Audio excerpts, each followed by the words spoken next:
The Israeli governments portray themselves as peace-loving upholders of high moral principles. And yet,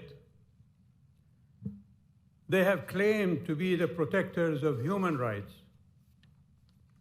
And yet, they proclaim that they are the only democratic country in the Middle East.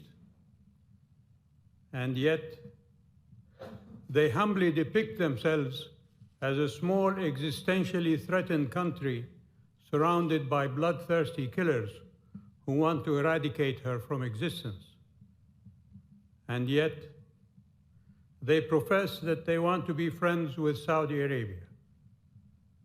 And yet, all Israeli governments are the last of the Western colonizing powers of the Middle East. And yet, Israeli governments have arrested thousands of the inhabitants of the lands they are colonizing and incarcerated them in concentration camps under the flimsiest of security accusations, young and old, women and men, who are rotting there without recourse to justice. They are demolishing homes as they wish, and they assassinate whomever they want to.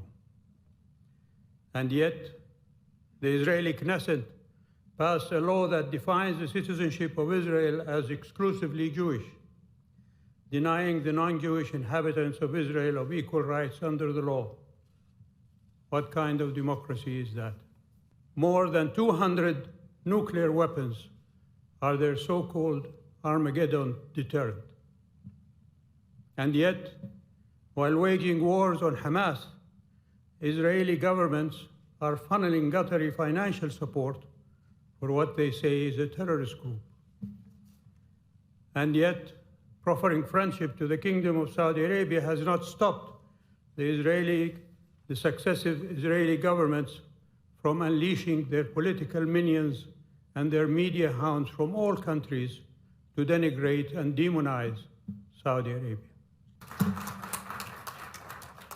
At the beginning of my remark, I would like to express my regret on the comments of the Saudi representative, the foreign minister. I don't believe that they reflect the spirit and the changes taking place in the Middle East.